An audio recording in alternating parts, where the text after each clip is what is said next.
Okay, so I somehow have some time free, तो सोचा I'll make another video. अभी का topic will be, so this is going to be a video adaptation of a voice note that I posted on the Uge Rants channel, if you all remember, called Elevating Your Cognition, which is organizing your day, managing mental overload, how to figure out what the hell you want to do in life, optimizing your algorithm, basically how to lock in the video. So this is going to be that.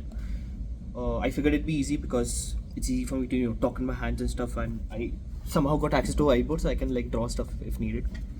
Okay, so you have that 3 a.m. motivation. Abhi, I don't know when you're watching this, but I assume right now it's 9:30 a.m. EST. So if you're watching this in India, it's probably like evening time. Yeah, raat mein, whenever you're watching it, whatever time zone you're watching this in. I assume 3 a.m. motivation, so everyone probably knows of, right? And that's the sort of thing that makes you kind of get up and want to do stuff, sudden, midnight workouts. You just start cleaning your room and whatnot. So fine, that's okay, but then you need a way to direct that energy, right? And that is what I will try to do. I was going to say today, but I'll say in this video, based on my own personal, I guess, method, the way I learned how to do things, and this is something that I'm still improving on. So maybe hopefully if I figure out a better system couple years down the line, I'll probably post an updated video saying how to elevate your cognition round 2. But anyway, this is what I have right now.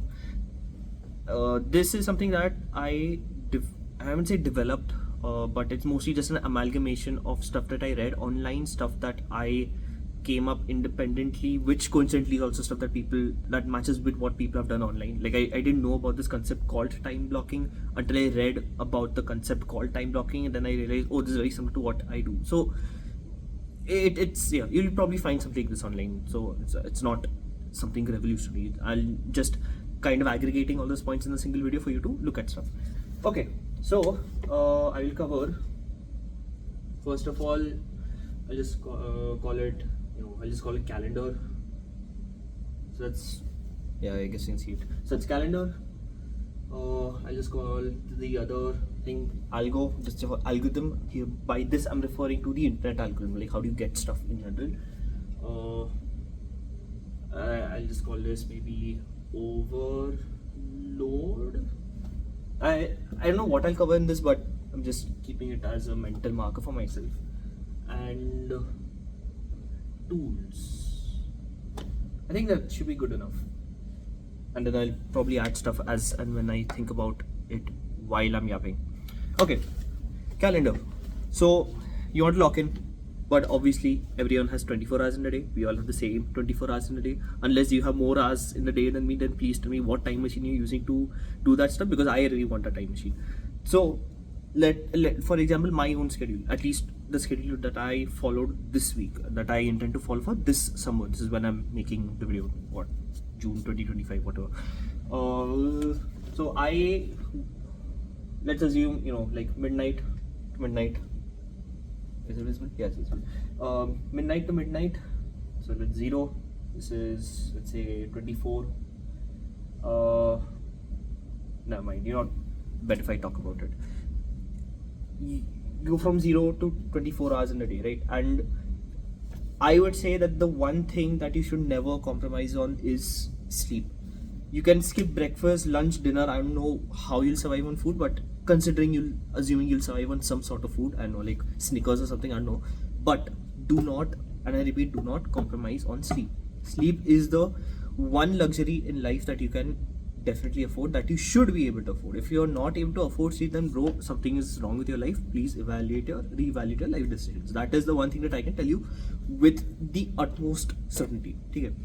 Now let's say, at least for me, the schedule that I am following is I wake up at 5.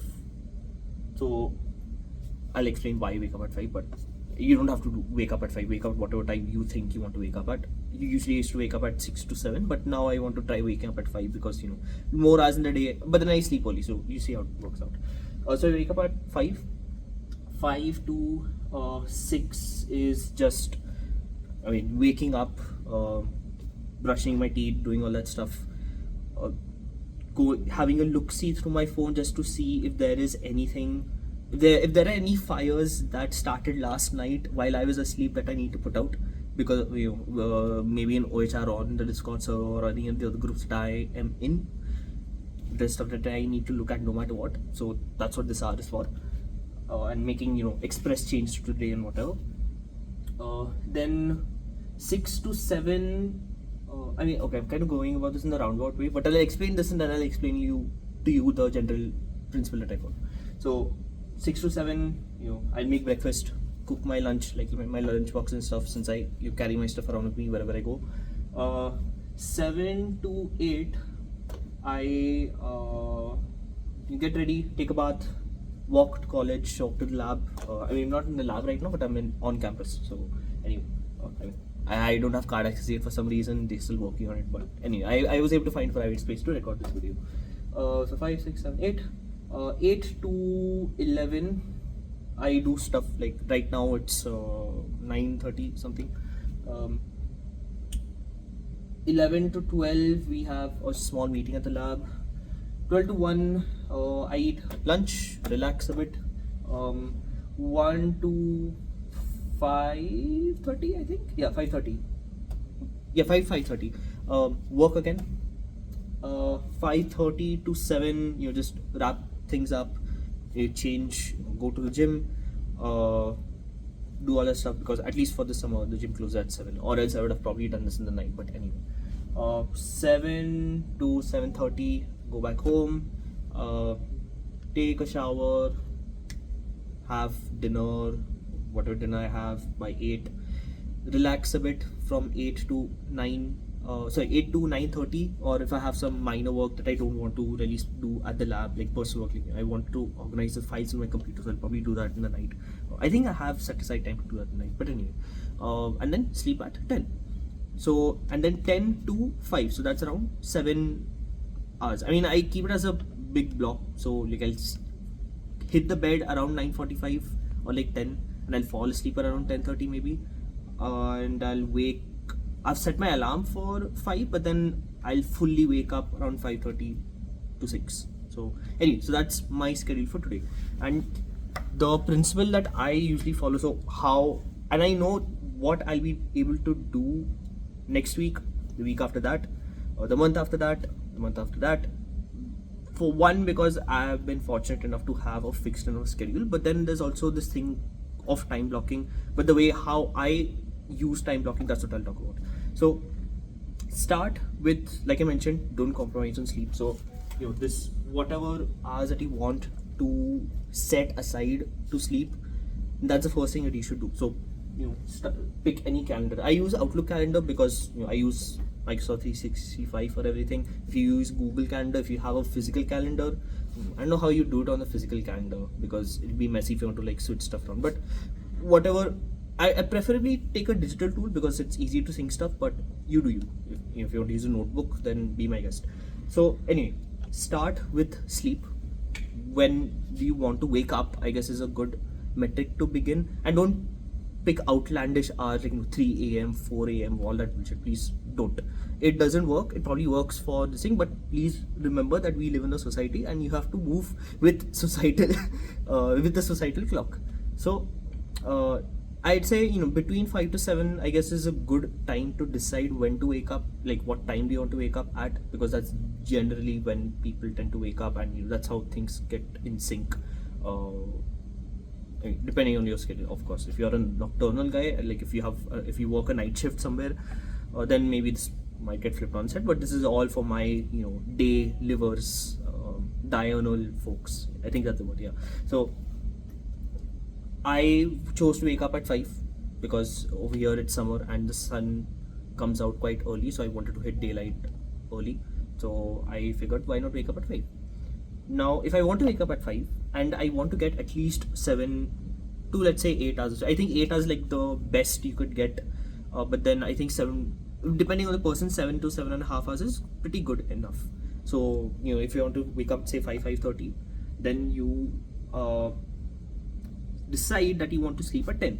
So you already know when your day starts and when your day ends. So that is when. So between 5 a.m. to 10 p.m., that is where you'd plan the rest of your day. So that's the first thing. So that is the no-go zone already cleared. So the no-go zone is sleep. Now comes what I like to call fixed essentials. Basically, stuff that you need to do to live. You need to eat food to live. You need to shower. I mean, whoever says you don't need a shower to live, bro, I don't want to stay within 10 feet of you. The odor will be insane. Please take a shower. Bake all that stuff in your calendar, please. Hygiene, personal hygiene, skincare, whatever you want to do. Exercise, all that stuff. Please take care of that first, because you need that to live. Your body will thank you later in the future, please. So fixed essentials such as khana pina. In my case, I need to pack. I pack my lunches and evening snacks and stuff like an apple or whatever. So I take time out to do that, to have breakfast and cook. And I mean, I can go further and say stuff like, if you want to keep a fixed menu, you can. I like to keep a fixed menu because I don't really have many needs. But if you like some variety, then you can. Anyway, so that's a bit further down the line. But fixed essentials. So when you wake up, we've done that. When do you want to eat food, all that stuff, blah, blah, blah. So you block certain times in the day with when you want to do that stuff. So if I want to eat lunch between 12 to 1, so like 12 to 1 would be my lunch break, so I'll put that in my calendar, saying that every work day 12 to 1, that's my lunch break. Every day 6 to 7, that is when I have my breakfast and cook my lunches. So you set that time out in the calendar. If you want to, ideally you should also keep exercise time in the fixed essentials tier, but then you could also keep it flexible. I mean, depends on your schedule. I preferably would like to keep it in the fixed essentials tier. So in my case, my university gym is open Monday to Thursday, at least for this summer, or it's usually open every day, but then I usually go Monday to Thursday, no matter what. So you set aside that time. So that's fixed essentials. Anyway, I spoke way too much about fixed essentials, but that is how essential it is. Like, you need to be in tip-top mental and physical shape if you want to squeeze out productivity throughout the rest of the day. And I'll elaborate on what I mean by productivity here, because I hate the word productivity, but efficiency, I guess, is a better term. Anyway, so now you have your fixed essentials taken care of. So that's like the tier 0 stuff. You have your no-go zone, which is sleep, taken care of. Now you have these blocks of free time in the day. I mean, free time in the sense that you haven't filled stuff in yet. So at least for me, that would be, let's say, the 8 to 12 block. Let's ignore the 11 block for now. I'll get to that. So 8 to 12 and 1 to let's say 5. Let's keep it even, right? 3 and 4. So I have maybe 7 to 8 hours in the day. Or actually, let's add this other hour at the end, because why not? So I have around 8 to 9 hours, 8 hours a day, or 9 hours a day to do stuff in general. Now what do I do? So here you start with what I like to call, which is like the tier 1 stuff, which is fixed work items, fixed external work items, things that you have to do, which either have urgent deadlines or whose times have been set by forces outside your control. So for example, the 11 to 12, 11 a.m. meeting, the like alarm meeting, that is something that we decided on, like, as a group, and I can't just wake up one day and say, oh, I don't want to do the meeting at 11, let's do it at 9. I mean, that's not how it works. So I know that this is something that I can't change, so I'll pencil that in.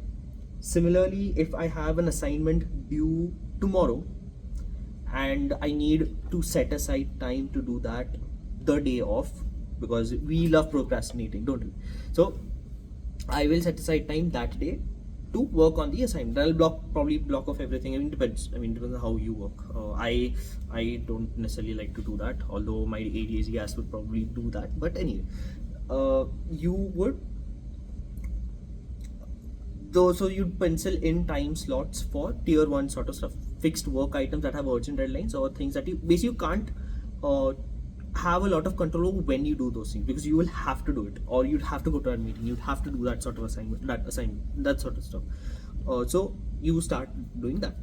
Now you will get, maybe, I mean, depending on how your schedule is arranged, you may get some breaks in the uninterrupted slots of time that we had. So right now, initially it was 8 to 12 and then 1 to 5, but then because of this meeting it's now 8 to 11 and 1 to 5. Maybe I might have to meet someone at let's say 2, so I'll have 8 to 11, 1 to 2, and then 3 to 5. So you see how, depending on how your schedule is, how tier 1 items are placed on your schedule, you might get a smaller and smaller blocks of time.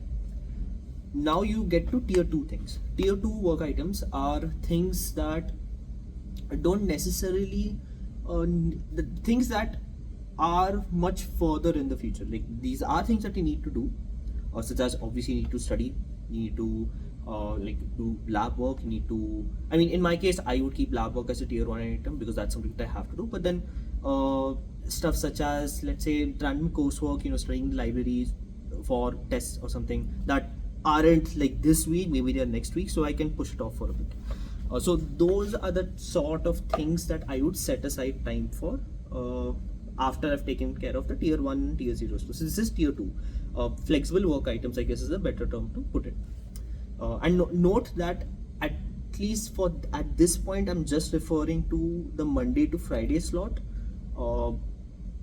If you wish to include tier 1 and tier 2 work items in the weekend, then sure, up to you. If you have tier 1 items, then there's nothing that can be done. You have to pencil it in. But then tier 2 items, preferably, I mean, I like to take care of all work things during the week, the working week, and then I leave weekend for tier 3 stuff, which I'll get to. So that's tier 2, just flexible work items. Maybe you want to work on a test, maybe you want to have some alone time to like focus on studying, stuff like that. Basically, flexible work. Anyway, tier 3 is personal stuff that you want to do. It could be hobbies, it could be reading, it could be side gigs per se, like stuff that doesn't necessarily contribute to your primary workload, but then it is work in the sense. So for me, that's OHR, like Open Horizon. It could be stuff that I'm reading, it could be laundry, it could be yada yada yada, all the random chores and whatever stuff that aren't they don't lie in any of the other categories. Like stuff like household chores and stuff, I don't necessarily consider them fixed essentials, because I mean, whenever you get time, ideally you should keep your house clean in the first place and not make a mess to begin with. But in case you do have a mess, you can maybe set aside one Saturday to just do a deep clean of the house or whatever. So you don't it's not like it's going to hugely intrude on your quality of life. If, well, I mean, unless you live like an absolute slob, in which case, bro, what the fuck are you doing? But anyway, so this is how I would do this is how I fill in my calendar. And you notice that at least the no-go zone and tier 0 items are things that it's like a routine that you do every day, right? Because you would wake up at the same time, you preferably have food at the same time, do all this other stuff at the same time. So you could use I'm talking about the digital calendar in this case. You could set up recurring events that spread across your entire month, for example. Or let's talk about 2 weeks. So across a 2-week period, let's say you decide to follow this sort of segmentation technique, and then you pencil in your fixed work items, your tier 0s, your tier 1s, your tier 2s. Now you'll see, when you look at it from a bird's eye perspective, that you will find all these little blocks of free time that is just sitting there, stuff that isn't necessarily tier 1 or tier 2. That is where you can start putting your tier 3 stuff. And along the way, this should help you also think about things in terms of the number of hours required to do a thing. People say that, oh, it's a day's work. I mean, sure, but do you mean a day as in 5 hours or 24 hours? Because like a day is different to, like a day can be different to everyone. So if you're able to get a better estimate of, because again, to do all this requires a high degree of self-awareness, because you need to understand where your limits are. So this kind of helps you realize what your limits are. So if I personally know that I need at least maybe 15 minutes at the start of any time block to kind of get into the flow state or whatever it is that you call it nowadays, and maybe 15 minutes to transition to say the next task.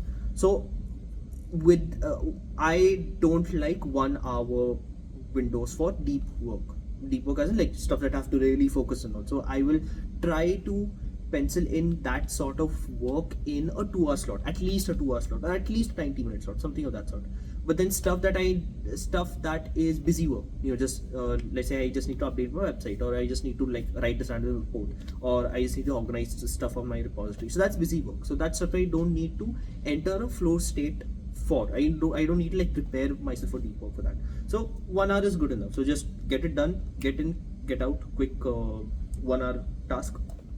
So this will help you kind of think about yourself and how you're able to tackle the types of work that you have to tackle in a more, hopefully in a more structured and synchronous manner. So this is what I like to call a synchronous technique, because you are binding yourself to the flow of time by saying, okay, I'll be doing this at this time of day, I'll be doing this at this time of day.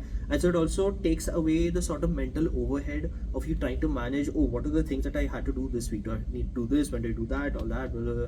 So you don't need to think at this point. So all you need to do is maybe spend one weekend, just 200 IQ, just 100% brain power, just chart everything out, and then you have a pretty good I would say calendar schedule to follow. At least you have a schedule. Now how you follow it is probably a different matter, and I know neurodivergent folks may find it difficult to do it, but at least you have the, I'd say, the certainty and the peace of mind of knowing that there is something like that exists, that you can at least refer to.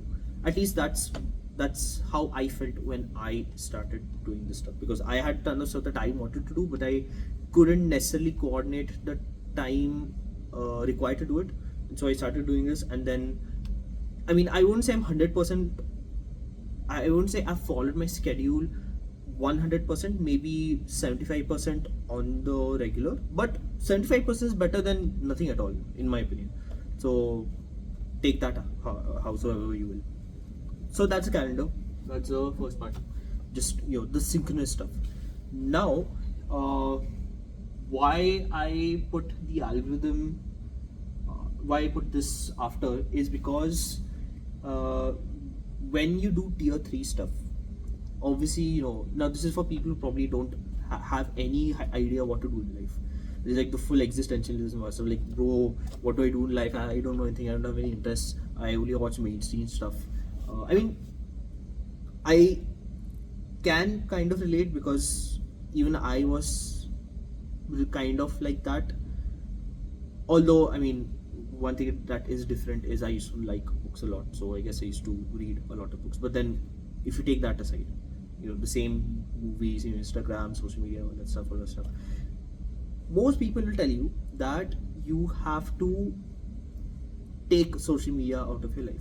And to a degree, I agree, because if you have bad impulse control and stuff like that, then, or if you're like genuinely addicted to the social component of social media and you're developing a parasocial relationship with that sort of stuff, then yes, just cut it out, dude. Just uninstall the app. This advice is for those types of people that don't necessarily, or they feel they're okay with handling it, but they just don't really know how to use these platforms. I guess use or weaponize the algorithm is a better term that I'd like to say. So this is how you weaponize the algorithm. Now the way I do it is, first of all, understand that these algorithms are built to feed stuff that we put in. If I like a bunch of random Instagram thirst trap reels, obviously I'm going to get more of that stuff pushed onto my for you on my FYP for you page or whatever. So then you can't complain that Instagram is feeding you a bunch of slop if you are liking said slop. Skill issue, bro. Like, what else do I say? So you have to take the active effort of if you look at a reel, don't just blindly like and scroll or swipe, whatever. Think, is this something that I would like to see more of. And I mean, like, genuinely think, like, if you look at my Instagram account, I follow a bunch of random bullshit. Yeah, I followed, random political accounts, random tech accounts, AI slop, because it's okay. I mean, I don't really care. I want to see all things in general. But I do take care in not liking stuff, or actively saying, I don't want to see this report. I wouldn't say report, more like blocking or whatever. To content that I know I don't want to see at all on this specific account. So let's say okay, I'll get to all that stuff in a minute, but for now, I'll the way I do things is, I have YouTube, I have I mean, I should probably call it X at this point instead of Twitter, X, Instagram, Reddit, and LinkedIn. So 1, 2, 3, 4, 5, yeah. So I'll start with YouTube first, because that is probably the easiest for me to explain. Now, obviously, YouTube works the same way. You have algorithms, you watch videos, the algorithm recommends more videos to you, yada yada. Now, what I do is I have 3 accounts on YouTube. Like, you create channels or whatever. Anyway, the first main account, I guess, is probably going to be the one that you are watching this video on, which is just my general account. So I use it to watch like random philosophy stuff, sociology, psychology, philosophy, politics, so random memes that friends send me, just the general kind of stuff. I don't watch anything outside these topics on this specific channel. I won't watch anything research related. I won't watch anything STEM. I won't watch anything like that sort of stuff, because I want to curate this sort of content for this specific channel, at least for my specific channel, where I want to just rant and stuff. That is the sort of content that I want to see on that channel. I have another channel. So this is account 1. Account 2 is where I watch everything tech, gaming, digital art.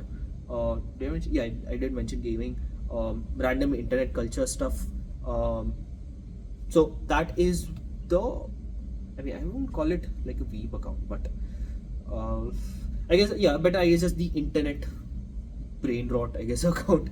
So like random tech, digital art, game commentaries, board games, all that sort of stuff. So that is what this account is dedicated to, because this is my gaming account. Because I use this account when I want to game, or when I want to. I think I have like some random game videos posted on there. So that's the sort of content I'd like to see when I'm operating that channel or that account. The third account is my work account per se. So that is so like this channel is probably Nihal Sharma 2. The other channel is Nihal Sharma nothing. So that is where I'll be posting like robotics related videos. I'll be posting STEM stuff. So there is where I will follow 3 Blue and Brown. Follow as in subscribe to 3 Blue and Brown, Veritasium, all the other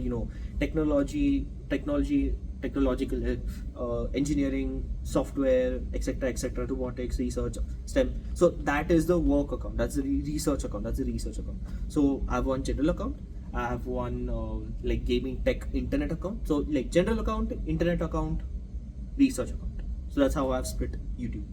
And the algorithms, if you look at my algorithms across all 3 channels, they are wildly different, and I like it. I try to look at each account at least once a day.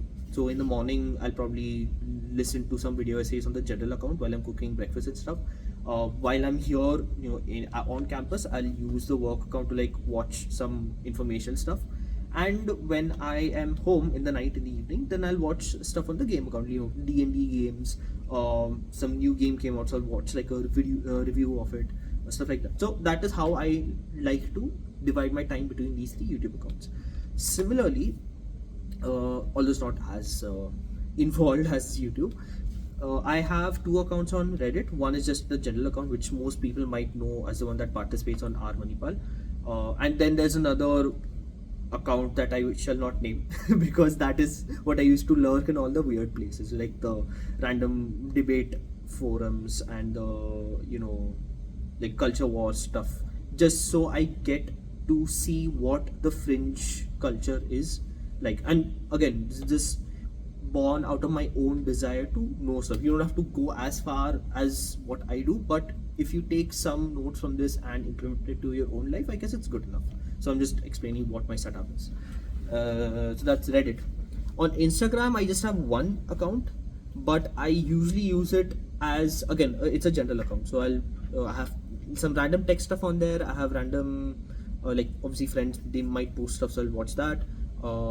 News coverage. I think I use Instagram a lot for news coverage, as in like people post like reels or information reels, or oh, this is what happened in the States, this is what happened in India, this is what happened there, that sort of stuff. So just like random info gathering. So that's what Instagram is used for. Of late, I have been I guess I've been liking a bit too much random stuff, but that's because I am in the, I just want to see a lot of that random stuff phase.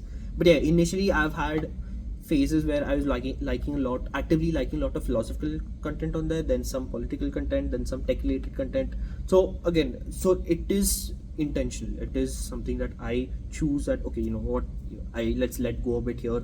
I want to watch a bit more of this, and so I'll actively kind of feed the algorithm, and the algorithm responds. So that's Instagram.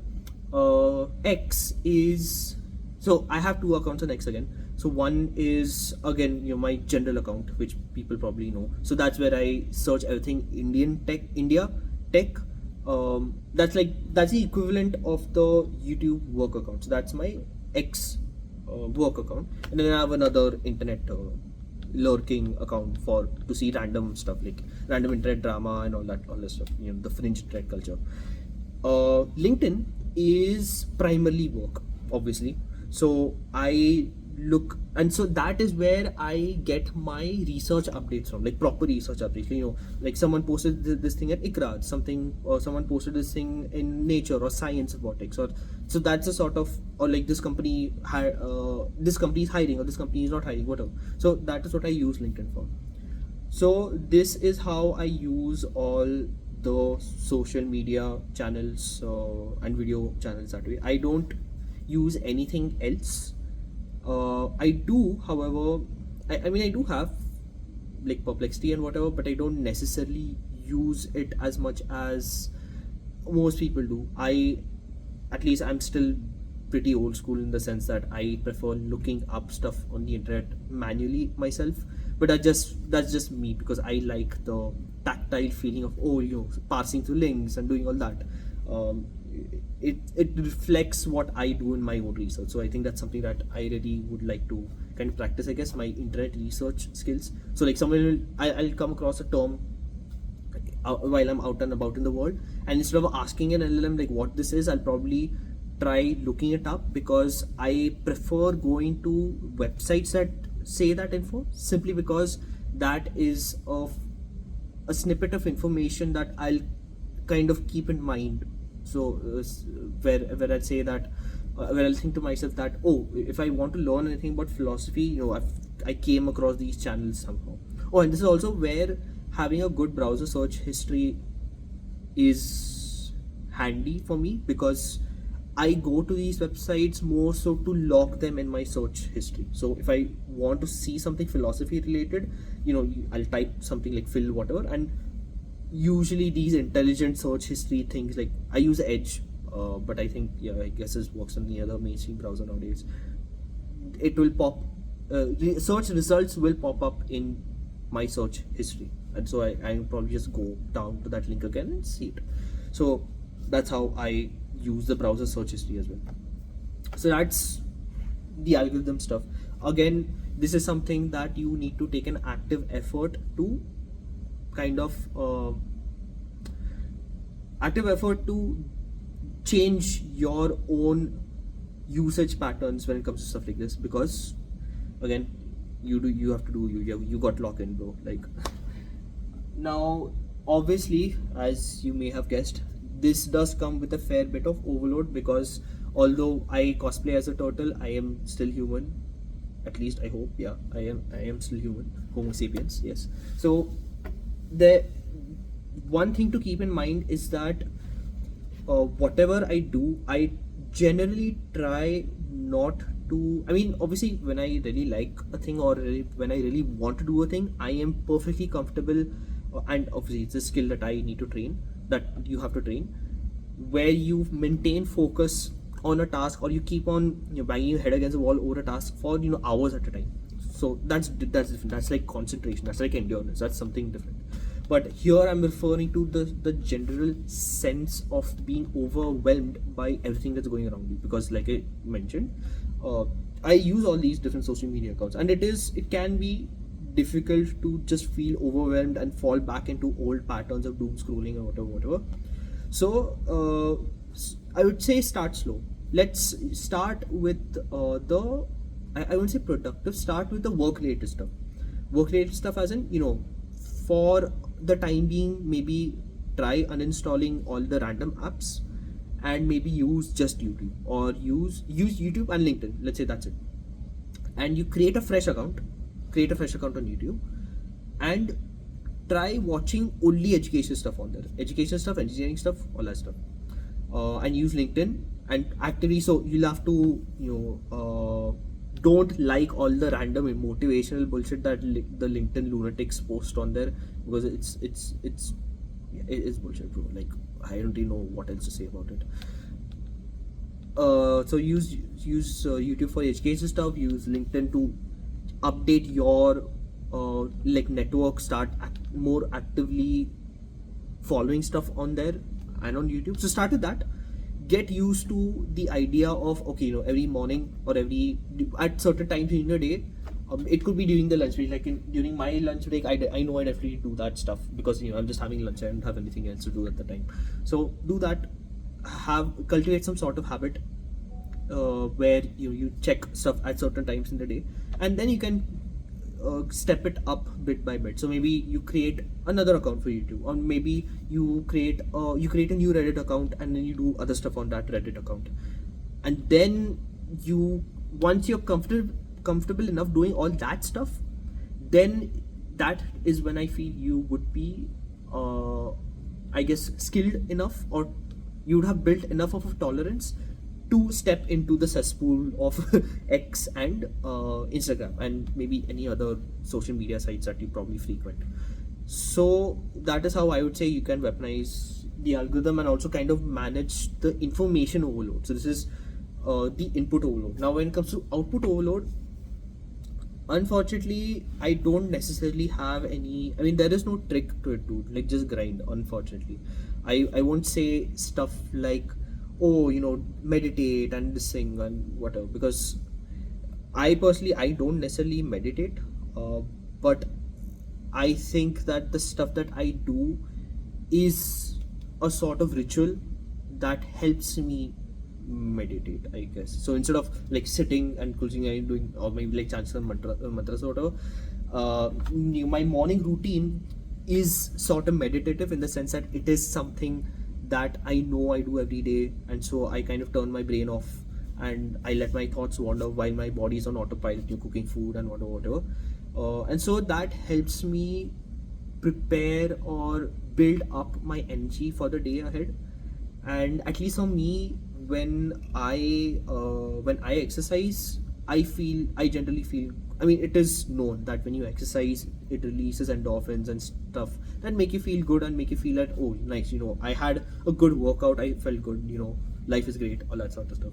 So try to pepper these little things throughout the day, the week, and obviously, yes, aside from my fixed schedule, I also am on the lookout for random one-off events on campus that I attend, just to get away from this routine of mine, because obviously, we aren't machines. So much as we love having a routine, it does eat away at your mental sanity. That is something that I definitely agree. So that this might help. So one-off events or random stuff, or maybe not every week maybe, but let's say you also set aside some time with friends. Obviously, I didn't necessarily cover social aspects in this, but that's because, one, I generally have very low social needs, so I won't like fall into depression if I don't talk to anyone for a day. But I do have enough interaction with, let's say, colleagues, with friends at home, like online, that I don't feel that that's a problem for me specifically. But if you are the more extroverted kind and feel that that is something that you want to do, then you can definitely factor that in when you are generating your schedule. You could, I mean, for me it's like a tier 3 and below sort of item, but then if you wish to, you can keep it up. You can like elevate it like a tier 2 or something. Or maybe, if depending on how active your friends group is, where you all know you go out partying every Friday, or maybe you could pencil that in at a tier 1 level. I mean, that's up to you. That's how you want to do it. I just explained the system, and so that's how you can kind of prioritize stuff. So, I mean, that's all for overload, really. I don't really have much to say other than start by just, I guess, yeah, start by getting more, start by becoming more aware of things that are happening in your life, things that you are doing, things that you're consuming. And I guess this, like, when you go through the top 2 points over here, that might help you get a better grasp of what it is that you are doing in the day. Like, oh, I have a Netflix subscription, but I only watch it maybe once a month or twice a month. So do I really need it? Or I have a Spotify. I don't really pay for Spotify, but I like to listen to music a lot. So maybe I should probably go, not pay for the Netflix subscription, pay for the Spotify subscription instead. So that, at least that for me, the only thing that I pay for is probably Spotify. I don't have a Netflix account. I don't have anything, simply because, like, one, I know I won't watch that stuff.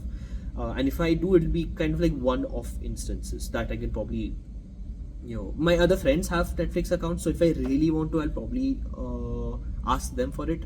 Or, for 1 month, I'll probably kind of see what stuff I want to watch, take it for a month, like watch whatever I need to, and then that's it. I'm out. I don't really, I'm not a regular Netflix watcher or a regular thing watcher. And again, fortunately, YouTube is there to help me stay informed of general trends of what are the popular TV shows or what are the popular movies that I need to watch in case I need to do it.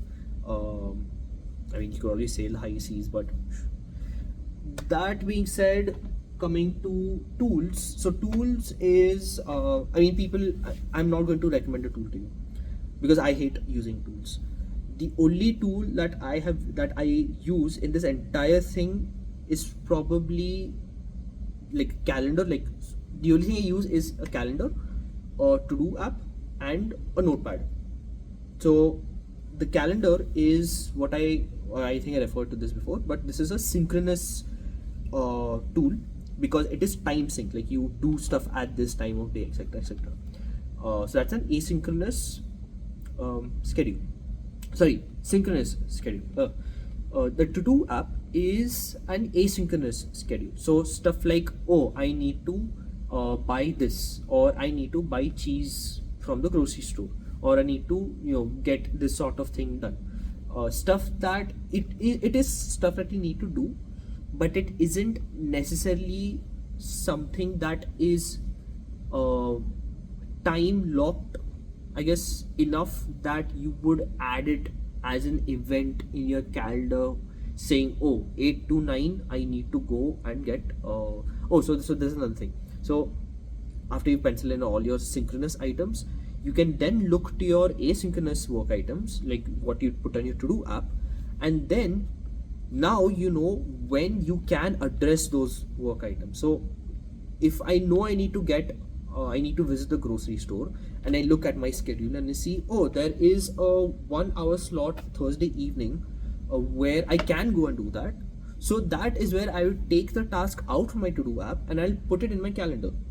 So the less RAM you're consuming, so in this case the to-do app is your RAM per se, so the less RAM you're consuming, the less you need to feel overwhelmed by a never-ending to-do list of things that you need to do, because as you find time in your processor, which is like the calendar, the stuff that you are doing day in and day out, you can feed things in from your RAM into your processor, and then you know that you will be doing this, so you don't need to worry about ticking that thing on the to-do app, because you have already accounted for it in your calendar. Now, obviously, there are other stuff that you may not be able to put in the calendar, so that's what the to-do app is for. So that's it. Now, why I keep a notepad is for, so this is, I guess, the ROM equivalent, which is just general long-term storage. So could be certain words I hear throughout the day, maybe certain people's names I hear throughout the day that I will make that initially people might have made a mental note of to look up later, or they put in their to-do list saying, look up this person's name. But that's not like a work item. That is definitely something that you could probably look up later, but that's not like a work item you need to pencil in, and it's not an asynchronous thing. It's just like a thing. Fine, it's a piece of information that I know I can look it up later if I need to, but it's not like my world is going to come crashing down if I don't look up what Nvidia released. If you're in that field, then my bad. Obviously, that's something to take care of. But like if you're an art major, and why would you care about what Nvidia is releasing? Someone probably mentioned it. You're like, okay, fine, I'll check it out later. That's not something like that. That's really important, right? So that's what the notepad is for. And I say notepad to me could be, I use an Android phone, so Samsung Notes.